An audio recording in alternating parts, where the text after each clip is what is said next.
پوری دنیا کی نظریں اس وقت پاکستان پر ہے اور پاکستان میں امریکہ اور ایران کے مابین مذاکرات کا دور جو ہے وہ بہت جلد شروع ہونے والا ہے۔ دونوں ممالک کے وفود پاکستان پہنچ چکے ہیں اور پوری دنیا کی جو نظریں ہیں وہ اس وقت پاکستان پر ہے۔ میں ہوں آپ کا دوست عثمان خان اور میرے ساتھ موجود ہیں سینئر جو ڈپلومیٹ کورسپونڈنٹ ہے انور عباس صاحب، وہ بھی ہمارے ساتھ موجود ہیں۔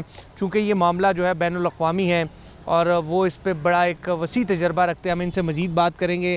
انور صاحب بہت شکریہ۔ سب سے پہلے بتائیں، جو دو وفود دونوں ممالک کے پاکستان پہنچ چکے ہیں تو مذاکرات کب سے شروع ہونے کا امکان ہے؟ جی بالکل، سب سے پہلی بات یہ کہ ایڈوانس سیکورٹی ٹیمز دونوں ممالک کی پہنچی ہیں پاکستان، امریکنز کی بھی اور ایران کی بھی۔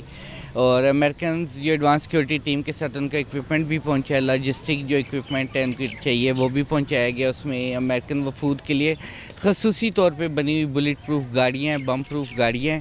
اس کے علاوہ ایمبولینس ان کے ساتھ رہے گی جب وہ نقل و حرکت کریں گی کسی بھی روٹ پہ، تو یہ سارا ان کا پورا ایک کانوائی یا قافلہ ہوگا۔ اور دوسری سائڈ پہ ایران کی بھی ایڈوانس سیکورٹی ٹیم آ گئی ہے۔ یہ ان دونوں کا مقصد یہ کہ وفود سے پہلے یہ رستوں کی کلیئرنس، وینیو کی کلیئرنس، یہ حالات کو دیکھیں گے، آیا ہم نے یہاں پہ ٹھہرانا ہے، یہ سیکورٹی ایشوز تو نہیں ہے، یہ وہ سارے معاملات دیکھیں گے سیکورٹی کے تناظر میں۔ اور وفود میں امریکہ کے وفد کی قیادت کر رہے ہیں جے ڈی وینس، جو کہ امریکہ کے نائب صدر ہیں۔ اس کے علاوہ ٹرمپ کے داماد جو کہ بنیادی طور پہ یہودی ہیں، ان کا نام ہے جیرارڈ کشنر۔ ایوانکا ٹرمپ کے وہ ہسبینڈ ہیں، ٹرمپ کی بیٹی کے، اور وہ خصوصی طور پہ ان سارے معاملات میں شروع سے شامل رہے ہیں۔ ٹرمپ کے مشیر کے طور پہ وہ بھی اسلام آباد میں ہیں۔ اس کے علاوہ تیسرے جو ہیں اسٹیو وٹکاف، وہ امریکہ کے، ان کے پاس دو پورٹ فولیو ہیں، ایک تو خصوصی نمائندہ برائے مشرق وسطیٰ یا مڈل ایسٹ ہیں، دوسرا وہ پیس ڈیلز کے حوالے سے امریکی صدر کی نمائندگی کرتے ہیں۔ اگر ہم بات کریں ایرانی وفد کی، تو ایرانی وفد چونکہ ہم جنگ میں زیادہ تر ان کے قیادت ماری گئی، لائک علی لاریجانی تھے، پڑھے لکھے آدمی تھے، چیزوں کو دیکھتے تھے۔ تو ابھی جو سینئر موسٹ ایرانی قیادت ہے جو کہ مذاکرات کے حوالے سے اہم ہے، لائک ان کے پریزیڈنٹ بھی ہیں، لیکن پریزیڈنٹ چونکہ ہارٹ سرجن ہے مسعود پزشکیان، تو ان کا اس طرح تجربہ نہیں ہے مذاکرات پہ۔ تو ایرانیوں نے جو ان کی مجلس شورائے اسلامی ہے ایران کی، جس کو ایرانی پارلیمنٹ کہتے ہیں، اس کے اسپیکر ڈاکٹر محمد باقر کالیباف ہیں، وہ ان مذاکرات کی قیادت کریں گے۔ اور ان کے ساتھ متوقع طور پہ ڈاکٹر سید عباس عراقچی، جو کہ ایران کے وزیر خارجہ ہیں، یہ P5+1 مذاکرات میں بھی ایران کی ٹیم میں شامل تھے اور ان کا بھی مذاکرات کا ایک اچھا تجربہ ہے۔ یہ دو افراد ہوں گے اور ان کے ساتھ ہیلپ کے لیے دیگر ایرانی فارن منسٹری کے لوگ جو ہیں وہ بھی شامل ہوں گے، اور یہ وفود آپس میں بات چیت کریں گے امن کے لیے، خطے میں جو جاری تنازع اس کے خاتمے کے حوالے سے۔ اچھا، آپ نے ذکر کیا کہ امریکی وفد کی قیادت J D Vance vice president کریں گے، مگر ٹرمپ صاحب کے داماد بھی اس وفد میں شامل ہے۔ آیا کیا ٹرمپ کو جے ڈی وینس پر اس طرح اعتماد نہیں ہے کہ انہوں نے اپنے داماد کو بھی ساتھ بھیجا ہے، یا پھر وہ اور ممالک میں بھی اسی طرح مذاکراتی عمل میں شامل ہوتے ہیں؟ جیرارڈ کشنر بنیادی طور پہ شامل ہوتے ہیں مذاکرات میں، لیکن یہاں پہ ان کو خصوصی طور پہ اس لیے بھیجا جا رہا ہے کہ ان کے اسرائیل کے ساتھ بہت اچھے تعلقات ہیں۔ وہ خود بھی یہودی نسل ہیں، یہودی ہیں بائے مذہب کے لحاظ سے، اور وہ اسرائیل کے لیے بہت زیادہ سافٹ کارنر رکھتے ہیں۔ جے ڈی وینس جو ہیں وہ ایک پولیٹیشین ہیں، ٹرمپ ان پہ اس وقت زیادہ اعتبار نہیں کرتے۔ اس کی وجہ یہ کہ امریکی کانگریس میں آلریڈی ایک قرارداد جمع کرائی گئی ہے ٹرمپ کے مخالفین کی جانب سے، 25 سے 30 لوگ جو ہیں انہوں نے یہ قرارداد جمع کرائی ہے کانگریس مین نے، اور وہ مطالبہ کر رہے ہیں ٹرمپ کے مواخذے کا۔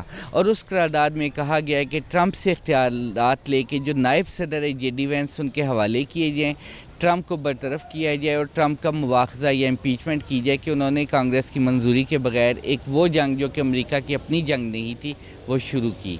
تو ان معاملات میں اگر ہم دیکھیں تو شاید جے ڈی وینس ٹرمپ کے لیے قابل اعتماد نہیں ہے۔ اس کی وجہ ایک ٹرمپ کی جانب سے کیا گیا ٹویٹ بھی ہے، گزشتہ دنوں ٹرمپ نے بھی ٹویٹ کیا کہ جے ڈی وینس جو ہے زیادہ اس حوالے سے مذاکرات کے حوالے سے موضوع آدمی نہیں ہے اور ہو سکتا ہے وہ پاکستان نہ آئے۔ لیکن بعد میں چونکہ جے ڈی وینس کا تجربہ، ان کا ایک پروفائل ٹرمپ سے بہتر تھا پولیٹیکل ڈیسیژن میکنگ میں، امریکن ڈیسیژن میکنگ میں، تو امریکن اسٹیبلشمنٹ کے پریشر پہ ان کو جے ڈی وینس کو اس وقت میں شامل کیا گیا کہ کوئی ایسا بندہ جو کہ مذاکرات کو بچا سکے۔ ٹرمپ نے ان کو ٹاسک دیا کہ ہر حال میں پیس ڈیل کی ذمہ داری ان کی ہے، جے ڈی وینس کی، اور اگر کامیاب ہوتی ہے تب بھی ان کی ذمہ داری ہوگی، اور ناکام ہوتی ہے تو اس کا ملبہ بھی وہی اٹھائیں گے۔